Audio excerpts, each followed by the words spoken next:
เป็นอะไรได้ล่มกับผู้บ่าวแล้วเป็นอะไรเดี๋ยวนี้นะ ดีใจแล้ว ดีใจแม่นบ่ มีแหงเลยคอยกินหอดแต่ละยันเราบ่มาหาแล้ว อืม ยัน มีแห้งอะไรแม่นบ่บัดนี้นะ โดยยันเราบ่มาหาแล้ว เอ แต่ อ เรา โดย บ่หาใครแน่แล้ว เออแสดงว่า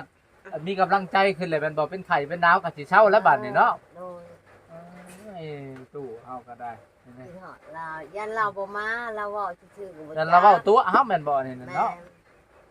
ของบ่ได้ล้มกันแม่นบ่ โด เอย อติดต่อหากันก็บ่ได้เนาะจักสิเป็นจังไดอยู่จังได เราว่า ก็ได้ยินคำเว้าแบบนี้ก็ดีใจแล้วเนาะ ดีใจ เพิ่นเว้า แล้ว อืมโดยเราว่ายังบ่มีเงินมีคำอยากมา อืม ให้มีเงินก่อนรอไปหาเงิน มาพี่ แต่ยาแล้ว บ่เอื้อยคือได้ยินข่าวว่าใกล้แล้วว่า อีกบ่ดนว่า เอ อีก อ สี่ห้า แต่ มื้อ แม่น วั เรา นนี้ เอา นะ เนาะจักน้ำแล้วเลยเนาะใจเราเราอยากปิดไปใช้กันหลักปิด มื้อ จักสิจริงจักสิจริงแท้หรือบ่แม่นบ่ แม่น โอ้ คนละถ้าเรามาเห็นเรามาผลจริงอะไรเรากินฮอดอะไร โอ้ จังสิเชื่อใจ จังสิ เรา เชื่อใจเนาะ แม่น โอ้ อันนี้เฮาบ่เชื่อได้เนาะแล้วก็จังได๋เราเว้าคือเราอยู่ในบ้านนี่แหละเราเว้าเนาะไปหาเงินอยากขอปะมาปะบ่มีเงินเสียเฮ็ดได้ โดย จ้ะ มาผัดบ่มีเงินซะเนาะ แล้วเราก็ว่าเราอยากได้เจ้าเนี่ยเราจะไปหาเงินหาคำเราก็คิดว่า เราอยากได้หั่น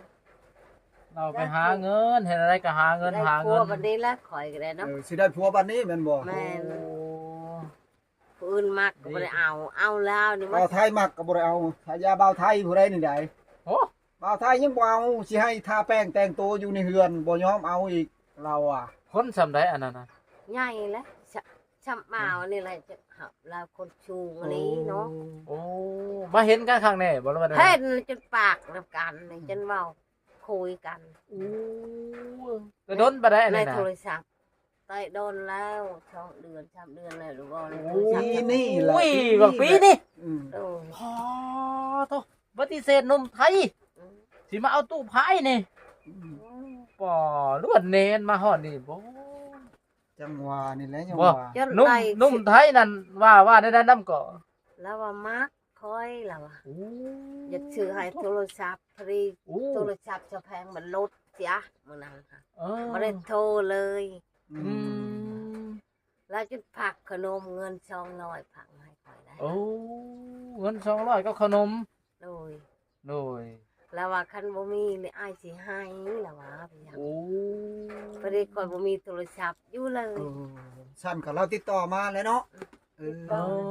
ออันนี้หมายความว่าติดต่อกันบ่ได้แม่นบ่ ชื่ออ้ายเบิ่งนะชื่อหั่นนะ ไอ้บึ้ง แม่น โอ้บ่บึ้งพี่บึ้ง เออ พี่บึ้ง ข่อย คน เอิ้ ฝั่ง หัน ไทย พี่เบิ่งก็เอิ้น โอ้แม่นได้พี่บึ้งมพี่บึ้งคนฝั่งไทย คนบ่ได้เฒ่าเด้ยังอ่อนๆ โอ้ ครับ เราว่ารับปกติแม่นบ่เฮาถูกเขายากกับรับปกติแม่นบ่เรา ติ ว่า เราสิช่วยเหลือแล้วว่ะ โอ้ รีรถไปเลยยากก็เลย อืม พอดีคนมีโทรศัพท์ค่อยๆมีโทรศัพท์หั่นจักว่ายังบ่จัก เจ้าสิได้กันเนาะ อืมส่วนหลายกับนมไทยได้เมียลาวกับหลายเด้ หลายหลายหลาย ว่าสั้นแหละถือว่าบุญ คื เฮา อ ฮ สะ อด แพ กัน งนี่แหล้ว เออ แล้วก็ติดต่อพอไทยนี่เลยเนาะ อ่า แล้วติดตาม ก็มาสัมภาษณ์พวกมาสัมภาษณ์กะ อ๋อ อาส่งเอามาให้เงินนี่คุมือนะเข้ามาแล้วเขาเอามาเงินให้ได้ โดยโดย พวกสัมภาษณ์นี่ได้สัมภาษณ์พวก ผู้นี้นะหัวใช่ๆอันเท้าผู้นี้นะ ชาวได้ ผู้นี้นะ ชะดอนนี่ เออ พูนไก่แล้วทางนั้นพวก โอ้ อันเฉพาะตู้พายเฮาจังอดใจบ่ไหวคิดฮอดหันย่านเอื้อยเฮานี่ไปมีผู้บ่าวไทยอีกซ้ำสอง มีโทรศัพท์บ่มีเนาะบ่มีเนาะ คื บ่ อ มี มุก โทร ตู้ ศัพท์ ได้เลย เอ นะ อ บ่มีโทรศัพท์บ่มีดอกคันมีโทรศัพท์ก็จักเด้อ เก้าบ่ได้เด้ คันมีโทรศัพท์นี่ไปแต่หึง โอ้ย เอาแล้วตู้พายนี่บ่ได้ซ้ำบ่เห็นซ้ำ บ่ได้เด้อ เอาแล้วตู้พาย มีแต่ผู้บ่าวได้จังมาหาได้ โอ้ คอยบ่ได้ไปได้ โอ้ มีแต่เจ้าจังมาหาได้ เพิ่นว่าอยู่ไทยเพิ่นว่าจากมาหาเจ้าแม่นบ่ แม่น เพิ่นว่าสิมาสวยมาเหลือเพิ่นว่าเด้ แม่น อืม ได้ เพิ่น ผัวไทยก็ดีและได้ไปอยู่ประเทศไทยดีได้เพิ่นให้ไปอยู่นำบ่หรือว่าได้ค่ะเพิ่นเว้าเพิ่นเอานี่ บ่แล้วข่อยบ่ไปเนาะ เอาว่าสมมุติว่าเอาหั่นนะ เพิ่นให้ไปแล้วบ่ไปเนาะ อืม เพิ่นว่าอยู่บ้านเจ้าก็อยู่เพิ่น โอ้ อายจะไปหาเงินเพิ่นว่า โอ้ คันอยู่บ้านเพิ่นแลนั่งทาแป้งแต่งตัว อืม บ่ให้เฮ็ดหยัง โอ้ โอ้มันก็ดีเลยเอื้อยซำนั้นหาใช้ได้แต่ว่าป้าเฮือนบ่ได้เนาะ ปลาเฮือนบ่ได้ ปลาเฮือนปลาชานบ่ได้เห็นได้ทุกคนบ้านนี้ ครอบครัว บัด หนุ่ม เอ้ย ไทยอยากให้ไปอยู่นำก็ไปบ่ได้ อยู่ยังใครเอ่ยเบิ่งเนาะอันนี้เพิ่นเอ่ยตายเสียเฮือนเลยฮะ โดย เฮือนไก่ตะกี้เพิ่นเอ่ยเบิ่งเนาะ โดย เป็นหยังก็เอ่ยเบิ่งให้อันนี้ไผสิเบิ่งให้แม่ก็บ่มีพ่อก็บ่มี โด เนาะ ย โด อยู่ ย แต่ผู้เดียวอยู่แบบนี้แหละ อันนี้เราวาสนาสิบ่ได้อันผัวเป็นคนไทยเนาะอืม โดย บ่มักมันมัก บ่ มัน มาก ตู้พายเฮา เอาตู้พายยอมแล้วเอาคือว่าแหละ แสดงว่าตู้เฮานี่หล่อบ่ได้ธรรมดาได้ เถอะ รอบ่รอก็ถ้าฟังเบิ่งนี่เพิ่นเราเว้าคันว่าบ่มานี่ยันหนุ่มไทยนี่เอาไปจ้อยเออ ไทยบ่มีนึงเลยบ่มีโทรศัพท์ มีโทรศัพท์นี่บ่ว่าจังว่าแล้วยันโทรหา ยันโทรหา เออ ชาวหมอกชาวโมได้เพราะว่าปุ๊บปั๊บบ่โทรหาชาวโม เช้า ได้ นั้นได้เช้ายังจะเว้าหั่น อืม เซาแพง ยันโทรหาสาวแพงคือเก่าแล้ว เอาเลยยันโทรหาชาวแพงชาวโมชาวเว้นเลยนี่ แม่นล่ะ ซาโมหันแล้วบ่ชูลินกว่าไทย อื อื ม ม นี่ก็ผู้สาว นี่ก็ผู้สาวบ่ ล้านแล้วแหละ ผู้สาวหลายเนาะบ้านนี่ บ้าน โอ้ยทุกค บ้าน น โน อะไรผู้สาวบ่นี่ก็ ชาวลำพึง อะไร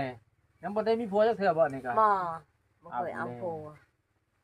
เบิ่งคือสาวใหญ่แล้วอันนี้นะ ใหญ่แล้วหักมันเป็นผู้สาวสดยังบ่เคยเอาผัว เอ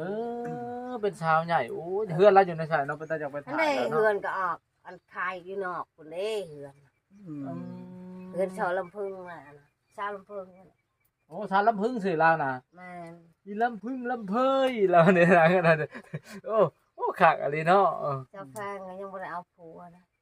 เอาคือว่าหนุ่มไทยว่ะ น้องไทยก็ผักเงินเสือให้เงิน เออ ลืมเคย อืม เราไปอยากเอา โอ้ เพราะว่าในสาวโสดนี่ยังหลายเนาะ ตายแล้ว อยู่ในบ้านเฮานี่ป้านี่ก็เจ้ายังตะแลงคำเฮอึดยังผู้ชาว บ่ โอ้ บ่เคยมาจากเทือบ่จักราคาของบ้านนี่ฮะ ค่อยบ่ได้นับนะ จัก โอ้ หลาย โห ราคา เนาะ โอ้ยังบ่ได้เข้าในเด้นี่ยังบ่จักเลยว่า ยัง เออ บ้านใหญ่นี่ก็หลายเติมแมันบ่หลายหลายกว่านี้แมันบ่บ้านใหญ่นี่ บ่ได้ซ้ำนี่อ่ะ บ่ได้ซ้ำกันกับตัวนี้เนาะบ้าน แม่น ก็ถือว่าหลาย สาว เติบ ห นะ ลายได้มา โอ้ว้ายฟังเว้ามีแต่ผู้สาวหลายอยู่มันก็อบอุ่นแหล้วบ้านผู้สาวหลายนี่ แม่น เฉพาะจักตู้พายเที่ยวเข้ามาบ่ได้หยุดบ่ได้ย่าง ตู้พายเนาะจักสิเลือกใครเลือกอย่าเด้อตู้เนาะนี่ ได้มา จะว่าเบิดอยู่คือพญานาคนี่บ่จัก ชาวหลายผู้ชาวน้อยก็หลาย ผู้สาวน้อยก็มีหลายอีก หลาย สาว17 18นี่ก็หลายแม่นบ่ หลายอ่ะ เขาบ่ได้ไปหาเงินบ่หรือว่าได ไปหากับเขามา ช่วงนี้เขามานั่นบ่ แม่น ซาโมนี่จักปีเลยซาโมนี่ จัก บ่ได้ดอกบ่ฮอดดอก20ปีเนาะ บ่ฮอดยัง วาง18 19นั่นเนาะประมาณนี้เลย แม่น มีแต่ผู้สาวเพิ่นน่ะอยู่บ้านนี่ ร้านคนเฮือนนี่ก็ชูงต้องขาว เอ นะ อ อ๋อ อยู่ไทยอีนี่ โอ้ สาวแหลมทองอะไร โอ้สาวแหลมทอง โดย งามชื่อกะคักอะไรเว้ยสุดยอดเลย ลูก ว้า ผูกะเอ่ยเขาผู้ตายหลานแล้วนะ บ่ได้มาบ้านจักเทื่อบ่สาวนี่ มาปีใหม่หันเมื่อไป โอ้เขาจะมาลิ้นซื่อๆเนาะ โดย ทางว่านี่ผู้สาวหลายอีหลีทางบ้านอันนี้ ไล่ เฉพาะตู่พายจังอยากมาเอาเมียบ้านนี่อันนี้นะเขาก็สิได้นำลอยตู้มาแล้วเป็นอันนี้แหละ อุ๊ยบ่ผู้ชาว โอ้ คุมนั้นก็มีหมดมีแต่เฮือนผู้ชาวมาแล้ว เออเฉพาะเขาจังเลียวเข้าแถวนั้นเบิ่งว้ายยัง ครับ ว่า แม่นั่นนี่นะบ่ได้ฮู้ได้มาเทื่อเดียวมาตอนนั้นมาซื้อห นี่ มู เขาบ่ได้มาลายแห้งลายเขาไปกรุงเทพไปเวียง ช่วงเดือน5บ่ ช่วงเดือน5เขามาหมดเต็มหมด อ๋อ เดินหาเขาก็สิเข้ามาก็จะเขาสิเฮ็ดเมามาแต่พูดโลด เห็นแล้ว แหวเขาเฮือนหลังใดกันเนาะ อืม เฮ็ดซึมๆเอานะเอาบ่ได้กินหยังก็เฮ็ดเมาๆเข้ามาเลย คุณยายกินนี่เราว่าโอ้บ่ไปถ่ายบ่ค่อยบ่ว่า นี่แต่ผู้อื่นใส่แซวๆทุกค ไม่ น เท่ามาแล้วนั่น อืม เขามีลูกสาวหมด อ๋อสำหรับทางเว้านี่3-4เม็ดเท่าไว้นี่เป็นเม็ดเท่าข่อยหมดทางเว้านี่ มีลูกสาวหมด โดยว้าหนูตู่เอ้ยเป็นอะไรให้มาไวๆหน่อยเด้อสลัดเหี่ยวเฮานี่เอาผัวป๋าอะไรใด โอ้ได้เว้ามื้อนี้เลยชื่นใจเลยมื้อนี้เนาะ ดี แต่ ใจ เก้าหันอันบ่ได้ยินข่าวบ่ได้ยินข่าวหั่นนะอยากโทรหาทางใดก็บ่ได้หั่นน่ะ มื้อนี้แล้วลูก